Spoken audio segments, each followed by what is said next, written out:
doctor Ernesto Oliver Paredes. El doctor Oliver Paredes, como ustedes conocen, saben probablemente, es profesor principal de la Universidad de Psicología.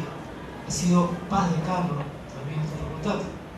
Tiene una dilatada experiencia en psiquiatría, médico-psiquiatra, y tiene una gran cantidad de obras escritas, lo cual evidencia su interés acendrado por publicar lo que él un poco ha hecho de investigación. El día de hoy nos presenta el doctor Oliver un ensayo, un trabajo que tiene que ver con el sistema orgánico de la psicopatología, un tema que los psicólogos deberíamos entender con mayor cabalidad, con mayor precisión realmente. A veces los psicólogos caemos en el psicologicismo, de creer que solo es psicología realmente, y no, pues, un psicólogo necesita también ese tipo de información biosocial realmente. En el caso del doctor Oliver presentará, ¿no?, una visión de la psicología en el tema orgánico. Doctor Oliver, por favor.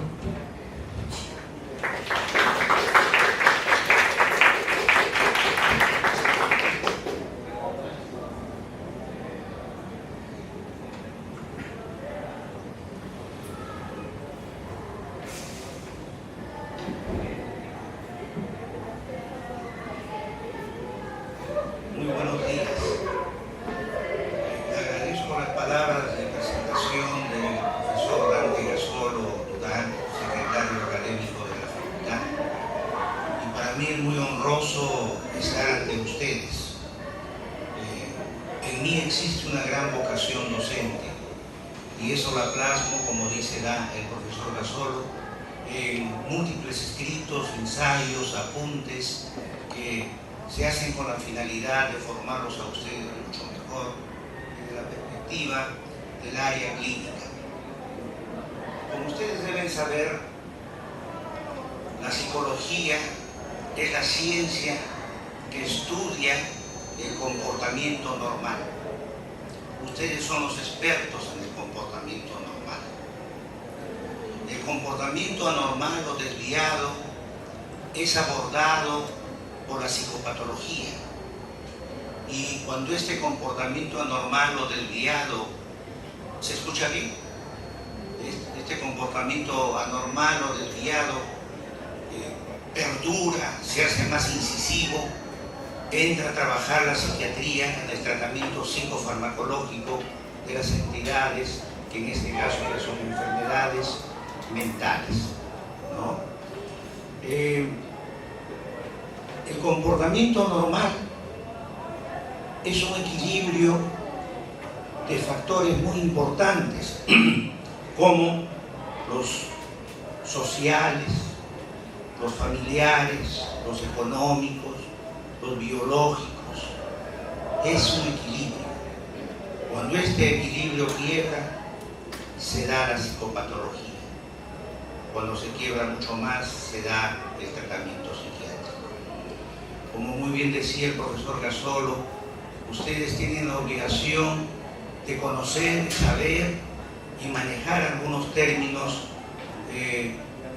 orgánicos, porque desde el año 63, 1963, en que se descubren a los neurotransmisores, estos revolucionan todo el concepto que se tenía sobre la enfermedad mental, y se van encontrando que hay entidades clínicas que tienen más o en menos a estos neurotransmisores, y ellos son los que producen el enfermar.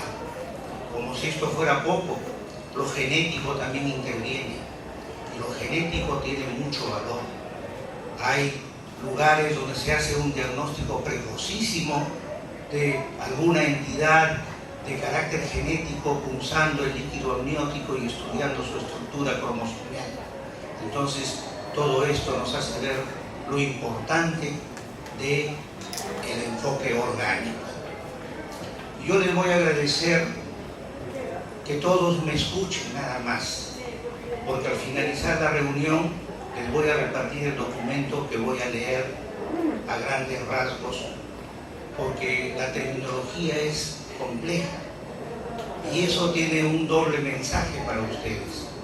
El mensaje de saber que hay enfermedades mentales que obedecen a alteraciones de tipo genéticas, de tipo biológicas, de tipo estructurales, ¿no? Y, como muy bien decía también el profesor Gasolo en sus breves pero elocuentes palabras, no caigamos en el psicologismo, que todo es psicológico. Tiene un gran valor, tiene un gran valor. Por ejemplo, un par de gemelos maníaco-depresivos. Uno es criado en su ambiente patológico y el otro es trasladado a miles de kilómetros en un hogar sustituto.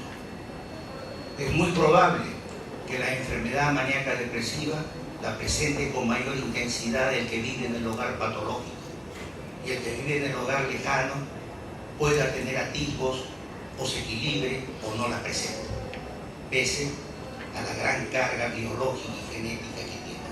¿Por qué? Porque hay otros factores que inciden. Los factores que inciden pues, son los sociales, los culturales, los educacionales, los económicos, la calidad de vida, el desarrollo armónico, todas esas situaciones que equilibran esa mesa de factores que cuando se quiebra se da el enfermar. Muy bien. Hoy nos vamos a ocupar de las bases biológicas de las psicopatologías psicóticas, porque abarcar todas las bases biológicas de la psicopatología es muy complejo. Las bases biológicas de las psicopatologías psicóticas, bases biológicas de las esquizofrenias, mecanismos monoaminérgicos. Las monoaminas de mayor interés son la dopamina, la noradrenalina, la serotonina, sustancias que van a los neurotransmisores. Se han propuesto hipótesis etiológicas involucrando a cada una de estas aminas, así como a su enzima de degradación, la monoaminoxidasa. ¿Qué es la dopamina? La hipótesis dopaminérgica de la esquizofrenia ha persistido predominante a lo largo de las 4 últimas décadas.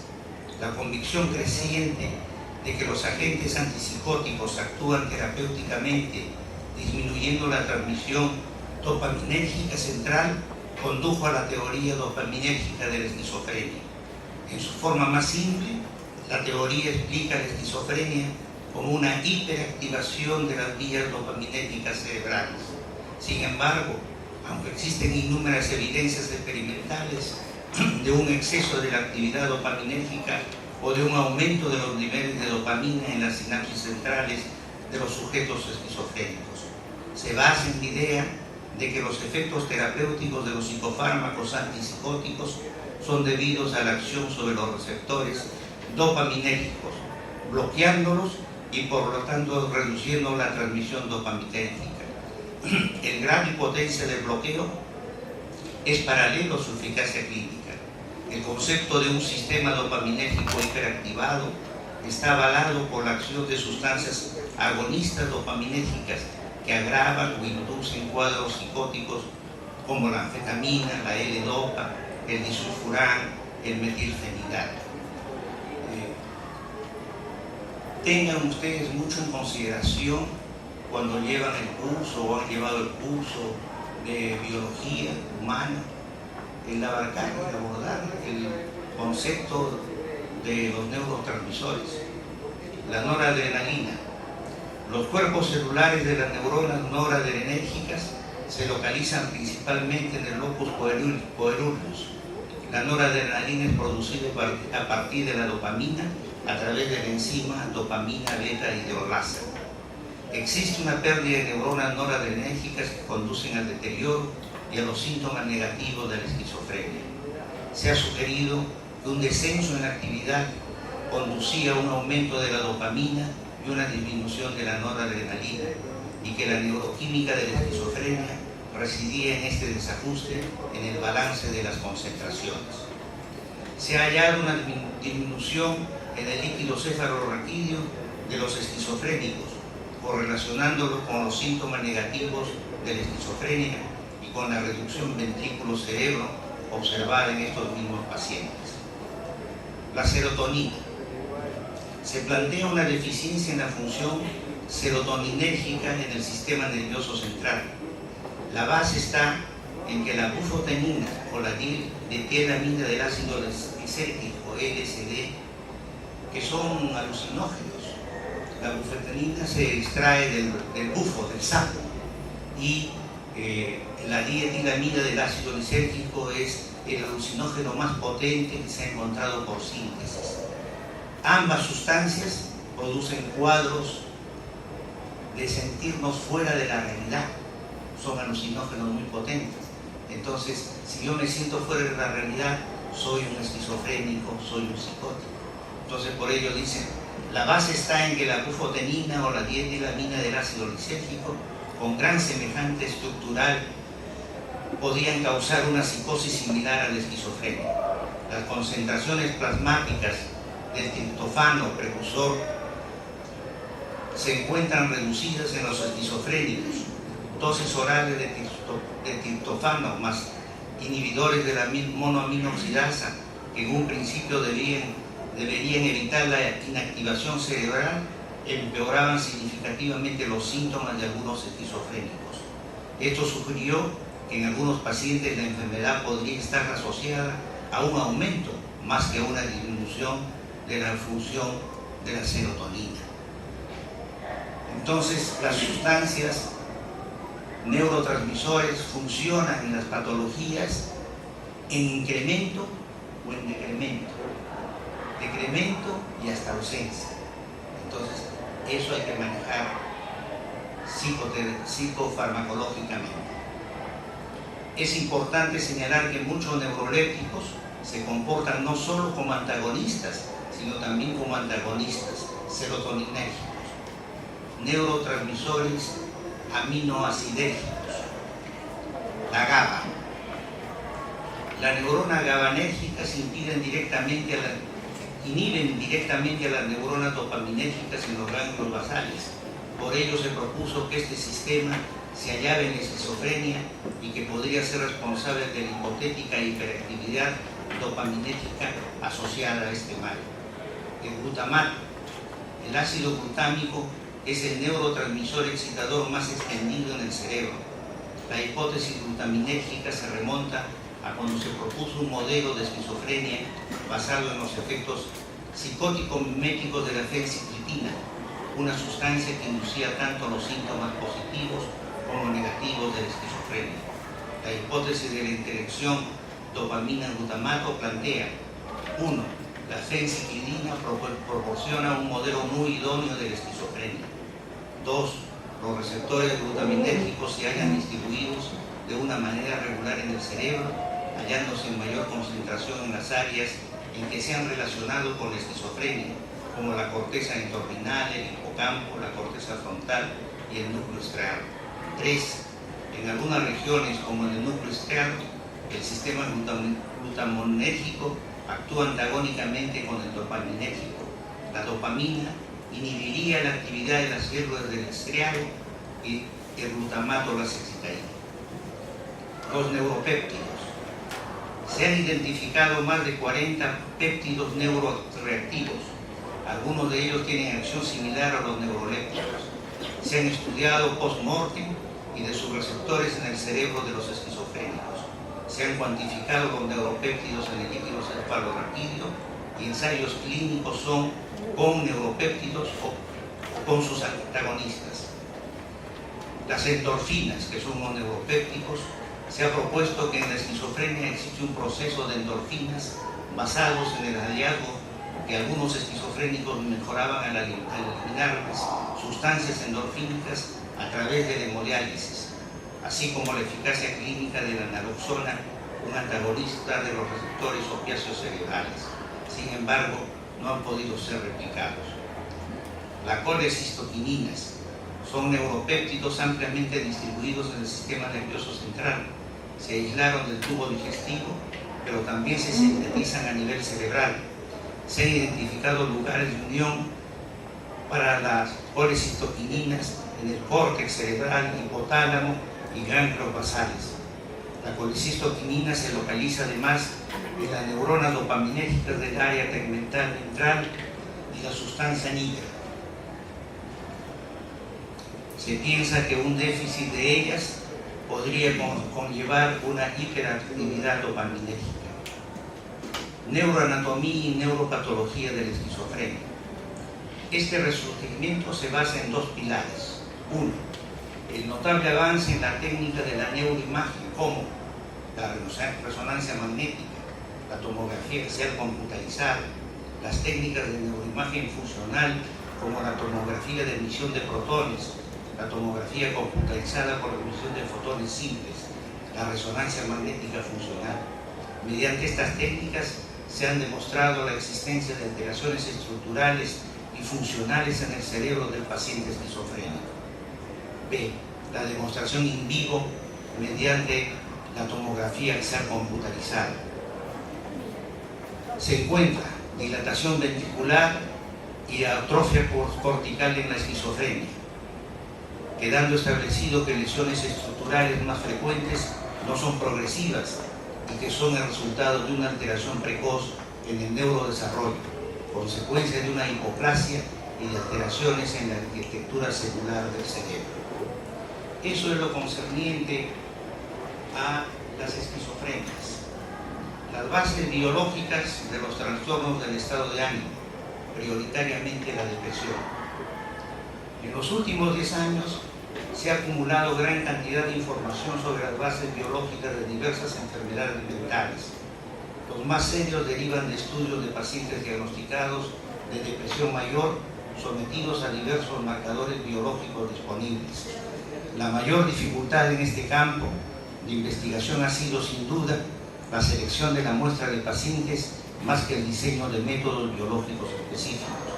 En efecto, la mayoría de pruebas neurobiológicas, neuroendócrinas, electroencefalográficas, etc., ya estaban disponibles en medicina. Algunas pruebas recientes se dieron a partir del mecanismo de acción supuesto de los antidepresivos en el tejido cerebral, teniendo como ejemplo el tratamiento con la imipramida. Finalmente, el sustrato biológico de ciertas formas de depresión se está confirmando mediante estudios de genética molecular y técnicas de neuroimagen. Si bien la mayoría de estudios biológicos parecen demostrar la existencia de una o varias alteraciones en la depresión, estas alteraciones se encuentran en mayor o menor medida en diversas enfermedades neuropsiquiátricas, como el Parkinson y el Alzheimer. Este aspecto, lejos de invalidar las teorías biológicas de los trastornos afectivos, las confirma en muchos sentidos. Así, por un lado, aproxima el heterogéneo grupo de depresivos a otro grupo de pacientes cuyos trastornos derivan inequívocamente de alteraciones cerebrales. En segundo lugar, refuerza determinados planteamientos terapéuticos, farmacológicos, electroshock, psicocirugía, etc., a la vez que debilita otros planteamientos que se propusieron sin un adecuado control de su eficacia. Por último, los hallazgos biológicos en pacientes depresivos sitúan a la psicopatología actual en la necesidad de integrar, no sin esfuerzo, las aportaciones y sugerencias de algunos autores clásicos al conocimiento biológico de entidades emergentes a partir de una afectación de los sistemas de neurotransmisión. ¿Cuáles son las enfermedades de la neurotransmisión? Los neurotransmisores clásicos, noradrenalina, serotonina, dopamina, acetilcolina, sus sistemas enzimáticos de biosíntesis y degradación y sus receptores se han conservado intactos durante 600 millones de años. Su papel fisiológico desde los invertebrados hasta los complejos circuitos del cerebro humano no parece haber cambiado sustancialmente. La función básica de los neurotransmisores consiste en establecer un código de señales eléctrico y bioquímico genéticamente determinado en cuanto a sus constituyentes, aunque enormemente adaptativo en función de variables externas. Este código de señales no ha sido descifrado por completo en cada una de las especies biológicas conocidas. En el hombre, no obstante, se han descrito diversas enfermedades emergentes a partir de una alteración en este código conocido como neurotransmisión.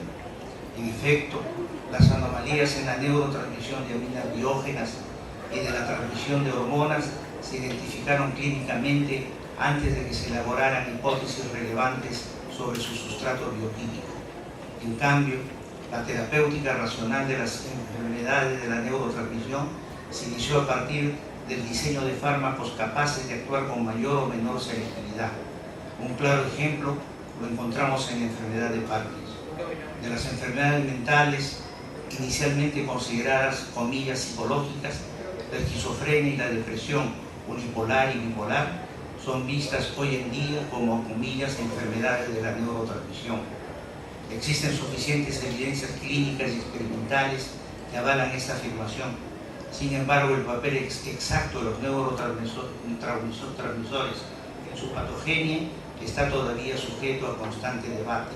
Con todo, los estudios biológicos recientes permiten establecer una serie de características básicas de todos estos trastornos. A. Las alteraciones bioquímicas y neuroanatómicas a nivel experimental simulan algún grupo de síntomas de la enfermedad. B.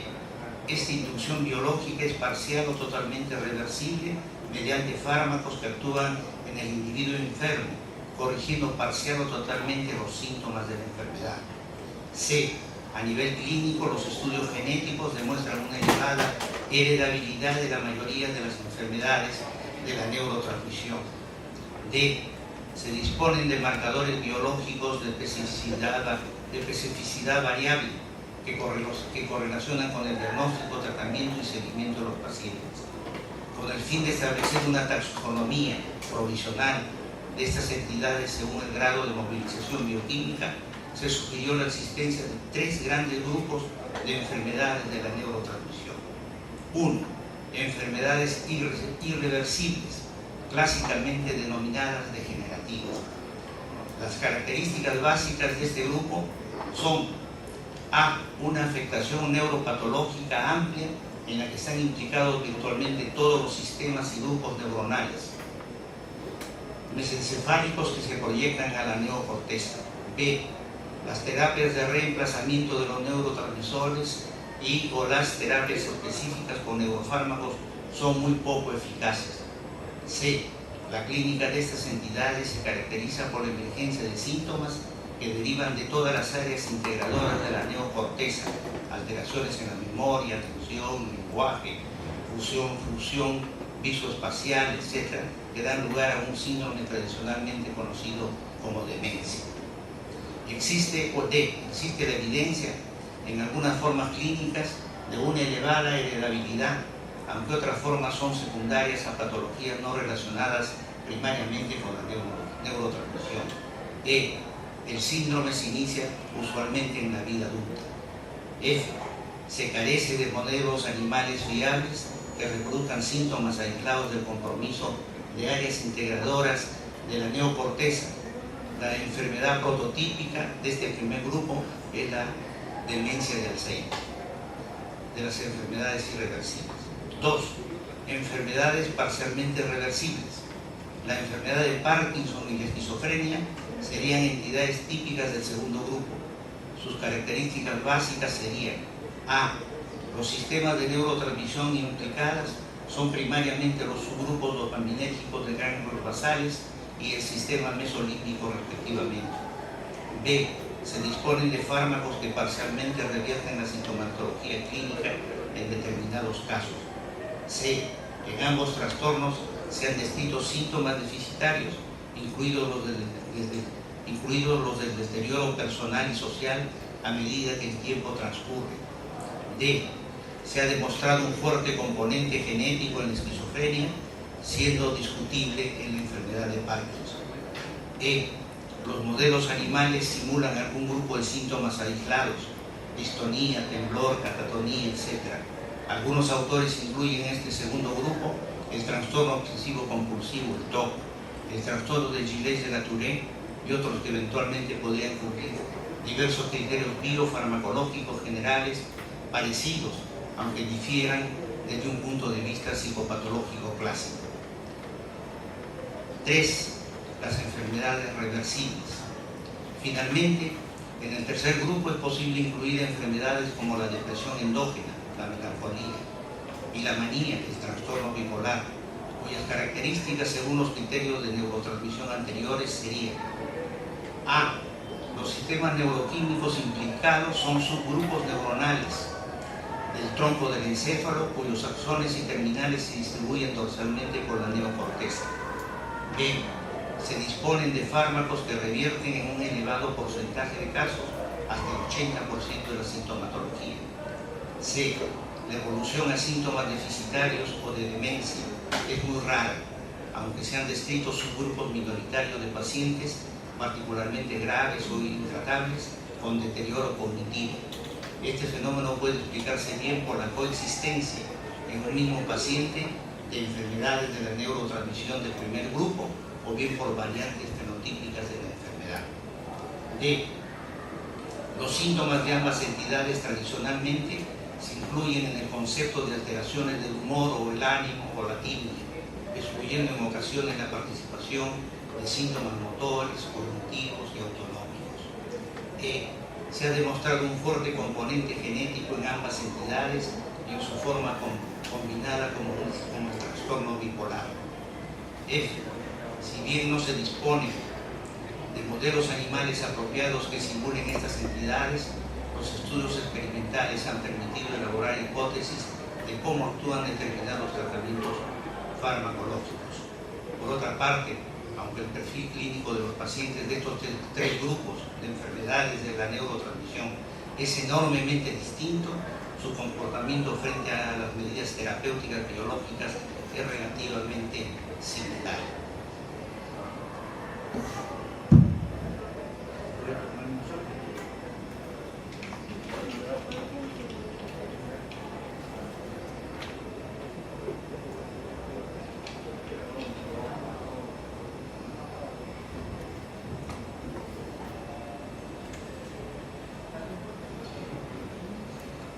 El hipometabolismo frontal encontrado en pacientes depresivos con la técnica del PET concuerda con los hallazgos de un descenso del flujo sanguíneo cortical.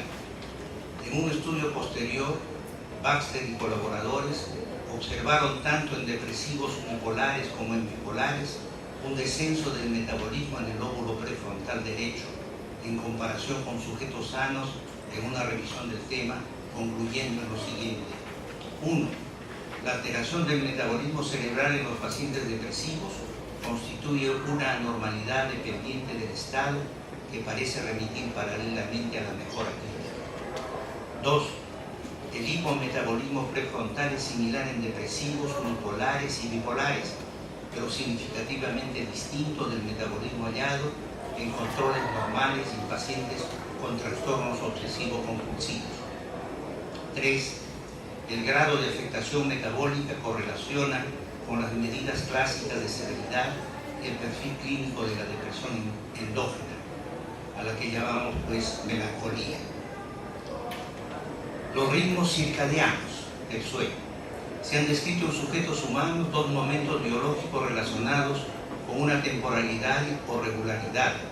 Estos momentos derivan de la oscilación circadiana de estructuras que gobiernan la temperatura corporal, el cortisol plasmático, el sueño REM y la secreción de hormonas de crecimiento.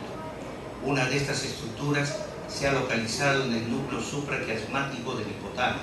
Este reloj, comillas, interno, permanece sincronizado en un periodo de 24 horas a indicadores externos, entre otros a la luz y la oscuridad. Esta es inhibida selectivamente por la actividad de este reloj interno. Igualmente, la imipramina induce una prolongada inhibición de la actividad del núcleo supraquiasmático. La alteración biológica de la temporalidad interna, un concepto que fue intuitivamente desarrollado por los psiquiatras fenomenólogos, daría lugar al complejo de síntomas prototípicos de la melancolía. 1. Un despertar precoz, con incremento súbito de la conciencia vigil. 2. Variación diurna del humor. 3. Ciclicidad o circularidad de la enfermedad y la estacionalidad. En los últimos 10 años, las investigaciones en este campo concluyen con 3 hipótesis explicativas de la pérdida del ritmo endógeno del cortisol. 1. En enfermos melancólicos tiene lugar una desincronización o falta de acoplamiento entre el sistema simpático adrenal y el eje hipotálamo hipoficiario adrenal. Esta desincronización provendría de una producción anómala de la hormona liberadora de corticotropina. Este péptido regula a nivel central la liberación de catecolaminas en el locus coeruleus y de la ACTH en el hipotálamo. Además, en enfermos melancólicos se ha demostrado un aumento en el líquido cefalorraquídeo. 2. Las hormonas del eje hipotálamo hipófiso adrenal, a través de los glucocorticoides, cortisol y péptidos opioides, controlan el tono simpático adrenal. 3. La hiperactividad del eje hipotálamo hipófiso adrenal podría derivar en los pacientes melancólicos en una activación simpático adrenal primaria. Resumiendo el estado actual de la investigación en esta área, podemos apuntar lo siguiente. Los pacientes melancólicos presentan una desinhibición de diversos sistemas hormonales acoplados al eje simpático adrenal. 2. Esta desinhibición se traduce en un incremento de hormonas circulantes, particularmente de glucocorticoides. 3. La desinhibición parece secundaria a la pérdida de control de estructuras neuronales subcorticales, hipocampo y troncoencefálicas, el RAFE y el locus coeruleus. 4. Los niveles altos de glucocorticoides pueden alterar el metabolismo energético cerebral y dar lugar a cambios tisulares del tejido, transitorios o persistentes, que correlacionen con el fenómeno de hipofrontalidad descrito en pacientes melancólicos, unipolares y bipolares. Estas manifestaciones suponen que algunos síntomas, tales como la anedonia y la inhibición motora, estarían condicionados por anomalías en la transmisión dopaminérgica. La síntesis de esta participación sería: 1. Síntomas aislados de inhibición motora y anedonia en pacientes melancólicos que responden al bipiridal y a la bromocriptina. 2. Los antidepresivos dopaminérgicos parecen potenciar el efecto de los antidepresivos imipramínicos en casos resistentes. Y 3. El ácido homovanílico metabólico de la dopamina parece reducido en un subgrupo de pacientes depresivos delirantes no respondientes a las terapias convencionales. ¿Qué pasa con el sistema inmunitario? Diversos estudios controlados han demostrado que el sistema depresivo se acompaña de cambios en la actividad del sistema inmunitario. La respuesta de los linfocitos a la estimulación mitogénica está significativamente alterada en pacientes endógenos, sin relación aparente con la hipercortisolemia, en cambio con elevaciones de los componentes del complemento. En una revisión amplia del TM, Stein y colaboradores, concluyeron que la reducción de la función linfocitaria es común en los depresivos en ausencia de cambios significativos del número total de células inmunitarias. En efecto, se ha sugerido que el descenso de la inmunocompetencia en depresivos derivaría de una inadecuada plasticidad de los receptores esteroideos tipo 2, glucocorticoideos, a nivel de la corteza cerebral, hipocampo y tálamo, que secundariamente inhibiría la síntesis de linfocitos. A nivel experimental, la administración de linfocinas incrementa las concentraciones de ACTH. Inversamente, los corticosteroides circulantes decrecen la síntesis de citoquinas en sujetos depresivos en fase aguda comparado con controles y su normalización con la mejoría clínica. Asimismo, el mecanismo de acción de los antidepresivos parece relacionado con la activación del ARN, generador de receptores esteroideos tipo 2, y tal vez los mineralocorticoides tipo 1, que mediante un biofeedback negativo decrecerían la actividad anómala del cortisol. En pacientes melancólicos no suprime la síntesis de interleucinas como en sujetos normales. Se ha demostrado igualmente que la inmunocompetencia anómala de los depresivos es una característica dependiente del estado y coexiste con una disfunción en la regulación del cortisol. Por otra parte, la baja inmunocompetencia linfocitaria es un fenómeno asociado a un incremento significativo de células supresoras. Estas células, que mediante la inmunidad tisular están ampliamente implicadas en enfermedades autoinmunes, Maes y colaboradores detectaron una activación anómala de los receptores de células T en depresivos frente a sujetos controles, sugiriendo la existencia de un proceso inflamatorio, comillas, subyacente. En sucesivos estudios se ha postulado que la depresión mayor se acompaña de anomalías en la respuesta inmunitaria inflamatoria. Los depresivos parecen presentar, en comparación con los controles, concentraciones elevadas en el plasma de antagonistas de los receptores para la interleucina. Como una serie de recientes trabajos han demostrado, existe una interrelación entre circuitos inmunoendocrinos y áreas límbicas. La aplicación en los ventrículos cerebrales reduce la afinidad de los receptores mineralocorticoides en el hipocampo e incrementa la actividad del eje hipófiso-adrenal. Aunque los estudios controlados de depresivos y el sistema neuroinmunitario son complejos, sus resultados sugieren la existencia de una alteración sistémica de los mecanismos reguladores de la respuesta tisular inflamatoria, de reguladores monoaminérgicos y límbicos frente a factores externos como el estrés o internos metabólicos en la depresión. Biología del ánimo melancólico.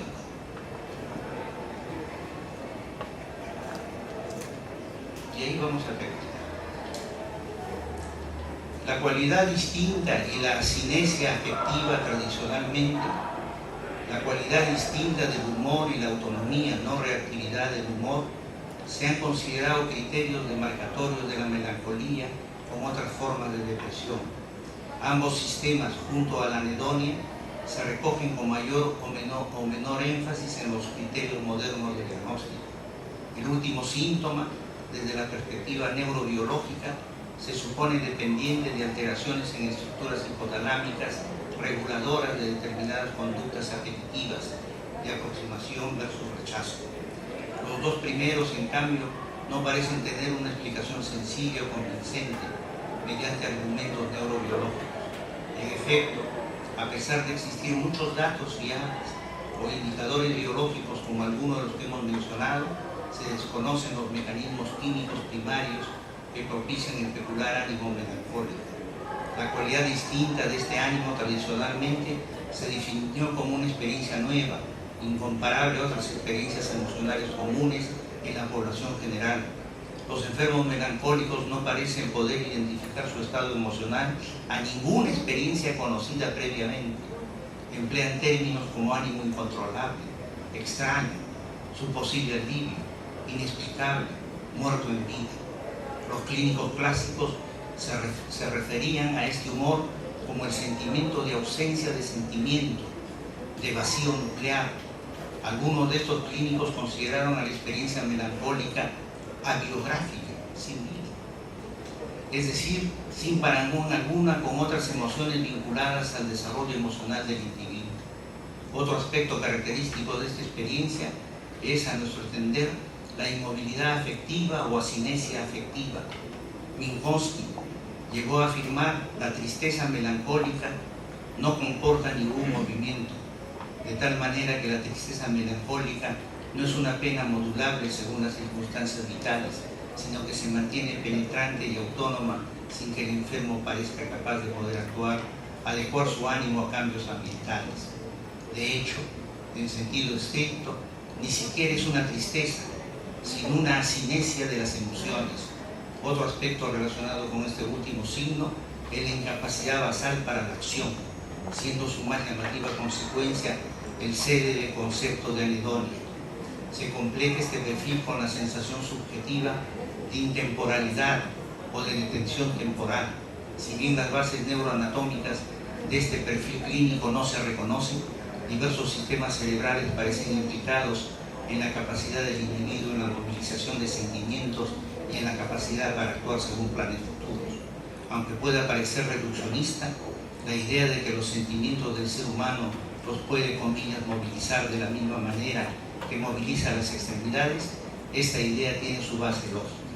En efecto, podemos aceptar que los sentimientos o emociones son de hecho representaciones mentales profundas, o más correctamente, representaciones no vocalizadas, es decir, ajenos al módulo cerebral del lenguaje. En este sentido, podemos suponer que la asinesia emotiva del enfermo melancólico corresponde a una representación no vocalizable, en la que se hallan implicadas áreas distintas a las del lenguaje. Igualmente, en función de la clínica, este módulo y su representación cortical son insensibles a la modificación cognitiva, tanto voluntaria como inducida.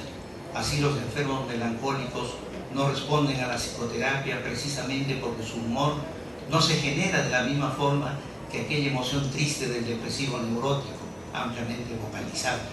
En grados extremos, los enfermos melancólicos parecen mostrar signos equívocos de demencia, aunque rara vez se ve afectado el módulo del lenguaje. La reversibilidad de estos signos mediante técnicas biológicas es bien documentada. Por otra parte, en la tradición neurobiológica se ha considerado el sistema límbico como el sustrato anatómico de la emocionalidad. Las alteraciones del sistema límbico y sus estructuras subcorticales han permitido explicar razonablemente aspectos parciales de la clínica, especialmente los signos vegetativos. No obstante, estos signos parecen hallarse en mayor o menor medida en otras enfermedades de la neurotransmisión. En cambio, la asinesia afectiva, la incapacidad basal para la acción y la vivencia de detención del tiempo parecen ser en los sujetos melancólicos síntomas idiosincrásicos. Esta agrupación no depende de un único sistema de señales químicos, noradrenérgico versus serotoninérgico. Al contrario, son múltiples sistemas neuroquímicos los que están afectados en los enfermos melancólicos. Así se han descrito dos formas distintas de neurotransmisión en el cerebro. Una de ellas corresponde a la neurotransmisión clásica, que opera mediante señales de gran rapidez, sinapsis electroquímicas, ejerce acciones a muy corto plazo y posee muy poca plasticidad. Otra forma es una neurotransmisión que opera mediante señales hormonales, con acciones difusas y relativamente lentas, neurotransmisión no sináptica. Se ha demostrado una estrecha relación entre ambas. Por ejemplo, en el efecto de los glucocorticoides sobre los niveles de dopamina y noradrenalina, e inversamente, un mecanismo monoaminérgico que controla la liberación de cortisol. Los agonistas selectivos de los receptores para los glucocorticoides causan una depresión de noradrenalina y reducen la utilización de esta por el hipotálamo. Este proceso adaptativo es atribuible a la desensibilización de los receptores localizados en el propio cuerpo neuronal. A nivel de hipocampo dorsal, el fenómeno de desensibilización sucede tras la administración crónica de antidepresivos. Esta estructura parece íntimamente relacionada con ciertos aspectos de la clínica, particularmente en formas delirantes o pseudodemenciales, y con el mecanismo de acción de los fármacos antidepresivos.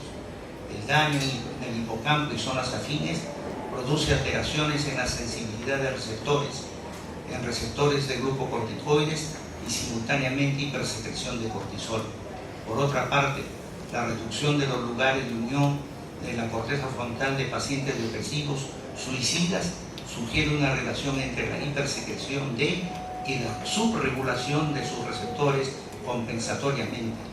A nivel cortical, las zonas supuestamente implicadas en el fenómeno melancólico son las frontotemporales izquierdas y parieto-occipitales derechas, que reciben aferencias monoaminérgicas difusas. En efecto, las terminales corticales muestran una distribución difusa y altamente colateralizada, a diferencia de la inervación más circunscrita. Se ha propuesto una modulación extratalámica de la corteza en los tres sistemas monoaminérgicos acoplados. En las depresiones melancólicas unipolares y bipolares, podría darse un fallo en la capacidad modulatoria de dos sistemas neuronales, el monomenérgico y el talámico cortical, que actúan conjuntamente en la regulación de la capacidad integrativa de la neocorteza, particularmente en la integración del sentido, del paso del tiempo, la memoria, las discontinuidades en el estado emocional basal. Y finalmente, si bien todavía no resulta posible establecer una localización neuroanatómica precisa del fenómeno melancólico, similar a las localizaciones enunciadas en otras enfermedades con compromiso de la neurotransmisión, ahora disponemos de diversas evidencias clínicas y biológicas que no permiten dudar acerca de la naturaleza de la melancolía. Por otra parte, faltan estudios de nivel superior distintos de los realizados con marcadores neurohormonales y periféricos que ofrezcan datos sobre aspectos clásicamente considerados fenomenológicos, algunos apuntados en esta lectura que les hice llegar con sumo cariño e interés para motivarlos en el campo de una mejor formación para ustedes. Muchísimas gracias.